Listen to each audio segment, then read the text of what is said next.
ಗಂಡ್ಮೂಲ ನಕ್ಷತ್ರ ನೋಡ್ರಿ, ಇದು ಹೆಸರು ಕೇಳಿದ ತಕ್ಷಣ ಹೆಂಗೆ ಮಾಡ್ತಾರಂದ್ರೆ ಒಂಥರ ಇದೆ ಶಾಪ ಅಥವಾ ದೋಷ, ಏನೋ ಒಂಥರ ಕರ್ಮ ಅನ್ನೋ ಥರ ಮಾಡ್ತಾರೆ. ಹಾಗಂದ್ರೆ ಗಂಡ್ಮೂಲ ನಕ್ಷತ್ರ ಅಂದರೆ ಏನು, ಆ ನಕ್ಷತ್ರಗಳು ಯಾವ್ಯಾವು, ಆ ಪರ್ಟಿಕ್ಯುಲರ್ ಯಾರ್ದು ಆ ಗಂಡಮೂಲ ನಕ್ಷತ್ರ ಐತಿ ಅವು ಪರ್ಸನ್ ಮ್ಯಾಗ ಲೈಫ್ ಮೇಲೆ ಏನು ಇಂಪ್ಯಾಕ್ಟ್ ಮಾಡ್ತವೆ. ನಮಸ್ಕಾರ, ನಾನು ಡಾಕ್ಟರ್ ವಿಜಯ, ಆಸ್ಟ್ರಾಲಜಿ ಬೈ ವಿಜಯ ಚಾನಲ್ಗೆ ನಿಮಗೆ ಸ್ವಾಗತ ಸುಸ್ವಾಗತ. ಓಂ ಗುರುಭ್ಯೋ ನಮಃ. ಫಸ್ಟ್ ಗಂಡಮೂಲ ನಕ್ಷತ್ರ ಅಂದರೆ ಏನು ಅಂತ ತಿಳ್ಕೊಳ್ಳೋಣಂತ. ಆಮೇಲೆ ಇದೇ ವಿಡಿಯೋದಾಗ ನಾನು ಲಾಸ್ಟಿಗೆ ಆ ಗಂಡಮೂಲ ನಕ್ಷತ್ರದಾಗಿದ್ದರೆ ಏನು ಪರಿಹಾರ ಮಾಡ್ಬೋದು ಅಂತ ಅನ್ನೋದನ್ನು ಹೇಳ್ತೀನಂತೆ. ಕೊನೆಯವರೆಗೂ ವಿಡಿಯೋ ನೋಡಿರಿ, ನನ್ನ ವಿಡಿಯೋ ಲೈಕ್ ಮಾಡಿರಿ, ಶೇರ್ ಮಾಡಿರಿ, ಕಮೆಂಟ್ ಮಾಡಿರಿ. ಫಸ್ಟ್ ಗಂಡಮೂಲ ನಕ್ಷತ್ರ ಅಂದ್ರೇನು? ಗಂಡಮೂಲ ನಕ್ಷತ್ರ ಅಂದರೆ ಏನಂದರೆ ನಮ್ಗೆ ಗೊತ್ತೈತಿ, ಕಾಲಪುರುಷ ಕುಂಡಲಿಯೊಳಗೆ 12 ರಾಶಿಗಳಿದ್ದಾವೆ. 12 ರಾಶಿ, ಅದರೊಳಗಡೆ ಅಗ್ನಿ ರಾಶಿಯ ಪ್ರಾರಂಭದ ನಕ್ಷತ್ರ ಹಾಗೂ ಜಲ ತತ್ವದ ರಾಶಿಯ ಕೊನೆಯ ನಕ್ಷತ್ರ. ಮೊದಲು ಯಾವುದು ಅಗ್ನಿ ತತ್ವದ ರಾಶಿಗಳು? 1 ಮೇಷರಾಶಿ, 2 ಸಿಂಹರಾಶಿ, 3ನೇದು ಧನುರಾಶಿ. 3 ಅಗ್ನಿ ತತ್ವದ ರಾಶಿಗಳು. ಜಲತತ್ವದ ರಾಶಿಗಳು ಯಾವುವು? 1 ಕರ್ಕ ರಾಶಿ, 2ನೇದು ವೃಶ್ಚಿಕ ರಾಶಿ, 3ನೇದು ಮೀನರಾಶಿ. ಇವು 3 ಜಲತತ್ವದ ರಾಶಿಗಳು. ಯಾವಾಗ ಅಗ್ನಿ ತತ್ವದ ರಾಶಿಯ ಪ್ರಾರಂಭದ ನಕ್ಷತ್ರ ಹಾಗೂ ಜಲತತ್ವದ ಕೊನೆಯ ರಾಶಿ ಸಂಬಂಧ, ಕೊನೆಯದು ಅಂದರೆ ಈ ರಾಶಿಗ ಒಂದು ರಾಶಿ 30 ಡಿಗ್ರಿ ಇದೆ, ಕೊನೆಯದಾಗಿ ನಕ್ಷತ್ರ ಬರುತ್ತೆ ನೋಡ್ರಿ, ಆ ನಕ್ಷತ್ರಗಳನ್ನು ನಾವು ಗಂಡಮೂಲ ನಕ್ಷತ್ರಗಳಂತ ಕರಿತೀವಿ.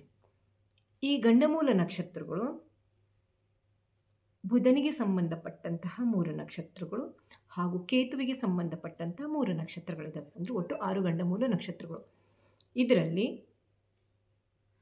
ಕೇತುವಿಗೆ ಸಂಬಂಧಪಟ್ಟಂತಹ ಅಶ್ವಿನಿ ನಕ್ಷತ್ರ, ಮೇಷರಾಶಿಯ ಪ್ರಾರಂಭದ ಅಶ್ವಿನಿ ನಕ್ಷತ್ರ, ಸಿಂಹರಾಶಿಗೆ ಪ್ರಾರಂಭದಂತಹ ಮಘ ನಕ್ಷತ್ರ ಹಾಗೂ ಧನುರಾಶಿಯ ಪ್ರಾರಂಭದ ಮೂಲ ನಕ್ಷತ್ರ. ಇವು 3 ಕೇತುವಿನ ನಕ್ಷತ್ರಗಳು. ಇವನ್ನು ನಾವು 3 ಗಂಡಮೂಲ ನಕ್ಷತ್ರಗಳು ಅಂತೀವಿ.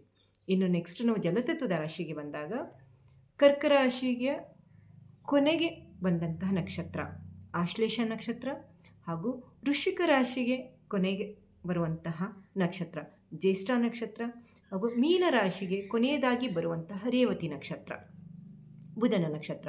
ಇವುಗಳನ್ನು ನಾವು ಗಂಡಮೂಲ ನಕ್ಷತ್ರ ಅಂತೇವೆ. ಒಟ್ಟಿನಲ್ಲಿ ಯಾವುದು ಬಂತು? 1 ಅಶ್ವಿನಿ ನಕ್ಷತ್ರ, 2 ಆಶ್ಲೇಷ ನಕ್ಷತ್ರ, 3 ಮಘ, 4 ಜ್ಯೇಷ್ಠ, 5 ಬಂದ್ಬಿಟ್ಟು ವೃಶ್ಚಿಕ ರಾಶಿಯ ಕೊನೆಗೆ ಬಂದಂತಹ ಜ್ಯೇಷ್ಠ, ಧನುರಾಶಿಯ ಪ್ರಾರಂಭದಲ್ಲಿರುವಂಥ ಮೂಲ, ಮೀನ ರಾಶಿಯ ಕೊನೆಗೆ ಬರುವಂತಹ ರೇವತಿ ನಕ್ಷತ್ರ. ಒಟ್ಟಿನಲ್ಲಿ ಯಾರು ಬಂತು ಗೊತ್ತಾಯ್ತಲ್ಲ ರೀ? 1 ಅಶ್ವಿನಿ, 2ನೇದು ಆಶ್ಲೇಷ, 3ನೇದು ಮಘ, 4ನೇದು ಜ್ಯೇಷ್ಠ, 5 ಮೂಲ, 6ನೇದು ರೇವತಿ. ಈ 6 ನಕ್ಷತ್ರಗಳನ್ನ ಗಂಡಮೂಲ ನಕ್ಷತ್ರಗಳು ಅಂತ ಅಂತೈತೆ. ಗಂಡಮೂಲ ನಕ್ಷತ್ರದಾಗ ಹುಟ್ಟಿದಾಗ ಏನಾಗ್ತೈತಿ? ಗಂಡಮೂಲ ನಕ್ಷತ್ರ ಬಂದಾಗ ನೋಡಿರಿ, ಫಸ್ಟ್ ತಿಳ್ಕೊರಿ, ಈ ನಕ್ಷತ್ರಗಳು ಯಾವುದು ಫುಲ್ ನಮ್ಗೆ ಲೈಫ್ ಲಾಂಗ್ ಪ್ರಾಬ್ಲಮೆಟಿಕ್ ಮಾಡ್ತವ? ಇಲ್ಲ. ಸ್ಟಾರ್ಟಿಂಗ್ ಒಂದು ಸ್ವಲ್ಪ ಕಿರಿಕಿರಿ ಮಾಡ್ಬೋದು, ಇಲ್ಲ ಲೈಫ್ನಾಗ ಎಲ್ಲೋ ಒಂದು ಕಡೆ ಸ್ವಲ್ಪ ಅಪ್ ಆ್ಯಂಡ್ ಡೌನ್ ಇರ್ಬೋದು. ಅವರು ಹುಟ್ಟಿದಾಗ ಕುಟುಂಬದಲ್ಲಿ ಸ್ವಲ್ಪ ಏರುಪೇರು ಕಂಡು ಬರ್ಬೋದು.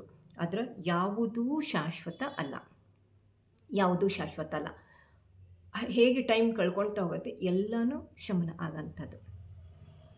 ಗಂಡಮೂಲ ನಕ್ಷತ್ರ ಥರದ್ದು ದೊಡ್ಡದು ಅಂದ್ರೆ ಮೇನ್ ಕ್ವಾಲಿಟಿ, ಈಗ ಪ್ರಾಬ್ಲಮ್ ಅಂತ ಹೇಳಿದ್ವಿ, ಕುಟುಂಬದಲ್ಲಿ ಅಂತ ಹೇಳಿದ್ವಿ, ಅಪ್ ಆ್ಯಂಡ್ ಡೌನ್ಸ್ ಅಂತ ಹೇಳಿದ್ವಿ, ಇಲ್ಲ ಇವ್ರಿಗೆ ಚಿಕ್ಕವರಿದ್ದಾಗ ಆರೋಗ್ಯ ಏರುಪೇರು ಇರ್ಬೋದು, ಅಥವಾ ದೊಡ್ಡವರಾದ ಅವ್ರದ್ದು ಜೀವನದೊಳಗೆ ಸ್ವಲ್ಪ ಕಷ್ಟಗಳು ಕಂಡು ಬರ್ಬೋದು.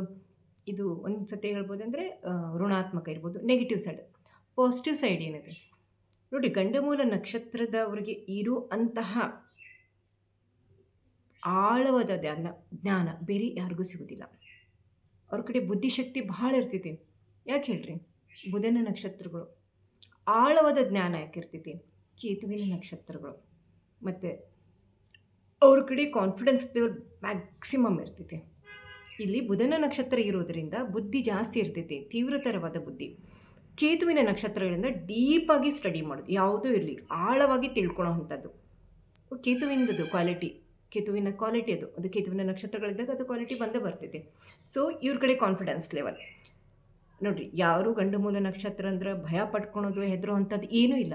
ಈ ಗಂಡು ಮೂಲ ನಕ್ಷತ್ರ ಬಂದಾಗ ಪಾಸಿಟಿವ್ ಸೈಡ್, ಒಂದು ವಿಶೇಷ ಶಕ್ತಿಯನ್ನು ಹೊಂದಿದಂತಹ ನಕ್ಷತ್ರಗಳು ಇವು. ಆಮೇಲೆ ಎಷ್ಟು ಜನ ಅದರ ಗಂಡು ಮೂಲ ನಕ್ಷತ್ರದಾಗಿದ್ದವರು ಹೈ ಲೆವೆಲ್ಲು ಆರಾಮಾಗಿ ಯಶಸ್ವಿ ಜೀವನವನ್ನು ನಡೆಸ್ಕೊತ ಇದ್ದವರಿದ್ದಾರೆ. ಸೊ ಆಮೇಲೆ ಇಲ್ಲ, ನಾವು ಗಂಡು ಮೂಲ ನಕ್ಷತ್ರ, ಈಗ ಒಂದು ಮನೆಯಲ್ಲಿ ಮಗು ಹುಡ್ತು, ಗಂಡು ಮೂಲ ನಕ್ಷತ್ರ ಇಲ್ಲ, ನಂದು ಇಷ್ಟು ದಿವಸ ಆಗ್ಬಿಟ್ಟೈತಿ, ನಾನು ಏನೂ ಮಾಡ್ಕೊಂಡಿಲ್ಲ ಅಂದ್ರೆ ಗಂಡು ಮೂಲ ನಕ್ಷತ್ರದವರು ಹುಟ್ಟಿದ್ದ ಮಗುವಿಗೆ ಅಥವಾ ನಿಮ್ಗೆ ಗೊತ್ತಾದ ಮೇಲೆ ಗಂಡ ಮೂಲ ಶಾಂತಿ ಹೋಮ ಅಂತ ಬರ್ತೈತಿ, ಆ ಶಾಂತಿ ಹೋಮನ ಮಾಡಿಸ್ಬೋದು. ಎರಡನೇದ್ದು, ದೇವರ ನಾಮಸ್ಮರಣೆಯನ್ನು ಮಾಡ್ತಾ ಇರ್ಬೋದು, ಯಾವಾಗಲೂ ಮಾಡ್ತಾ ಇರಬೇಕು. ಆಮೇಲೆ ಮೂರನೇದು, ಎಲ್ಲಕ್ಕಿಂತ ದೊಡ್ಡದು, ತಂದೆ ತಾಯಿಗಳಿಗೆ ಆರೈಕೆ, ತಂದೆ ತಾಯಿಗಳಿಗೆ ಗೌರವ ಕೊಡೋದು. ನಾಲ್ಕನೇದು, ಯಾವುದೇ ಕರ್ಮ ಮಾಡಿರಿ ನೀವು, ಅದು ನೀವು ಮಾಡ್ತಾ ಇರೋದು ಸತ್ಕರ್ಮ ಅಂತ ನಿಮ್ಗೆ ಗೊತ್ತಿರಲಿ, ಸತ್ಕರ್ಮ ಮಾಡ್ಕೊತ ಹೋಗ್ರಿ. ಸೊ ಯಾವುದೂ ಇಲ್ಲಿ ನಮ್ಮದೇನು, ನಾವು ಕೆಲವೊಂದು ಋಣಾತ್ಮಕವಾದಂತಹ ಕೆಲವೊಂದು ವಿಚಾರಗಳು ಅಥವಾ ಕೆಲವೊಂದು ವಿಷಯಗಳು ಇವ್ರಿಗೆ ಲೈಫ್ನಾಗ ಬರ್ಬೋದು ಅಂದ್ರೆ ಯಾವ ಬರೋಂಗಿಲ್ಲ, ಎಲ್ಲ ತಾನೇ ಶಮನ ಆಗ್ತಾವೆ. ಇದು ಗಂಡ ಮೂಲ ನಕ್ಷತ್ರ ಅಂದರೆ ಅದೊಂದು ಪ್ರಾಬ್ಲಮೆಟಿಕ್ಕು, ಅದೇನೋ ನಮ್ಗೆ ಪ್ರಾಬ್ಲಮ್ ಮಾಡ್ತೈತಿ, ಅದೊಂಥರ ನೆಗೆಟಿವ್ ಥರ ನೋಡ್ತಾರೆ ನೋಡ್ರಿ.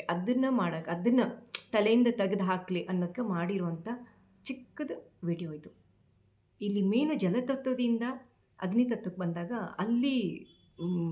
ಅಲ್ಲಿಂದ ಇದು ಏನದು ಪ್ರಾರಂಭವಾಗಂಥ ನಕ್ಷತ್ರಗಳು ಇವು ಅಲ್ಲಿಂದ. ಸೊ ಎಲ್ಲರಿಗೂ ತಿಳಿದ ಅಂದ್ಕೊಂಡೀನಿ, ಪುಟ್ಟದಾಗಿ ಮಾಡಿರುವಂತಹ ವಿಡಿಯೋ ಇದು. ಲೈಕ್ ಮಾಡಿರಿ, ಶೇರ್ ಮಾಡಿರಿ, ಮತ್ತು ಕಮೆಂಟ್ ಮಾಡಿರಿ. ಓಕೆ, ನಿಮ್ದೇನಾದರೂ ನಕ್ಷತ್ರಗಳಿದ್ದರೆ ನೀವು ನನಗೆ ತಿಳಿದು ಕೆಳಗಡೆ ನೀವು ಇನ್ಬಾಕ್ಸ್ ಒಳಗೆ ಹಾಕಿರಿ.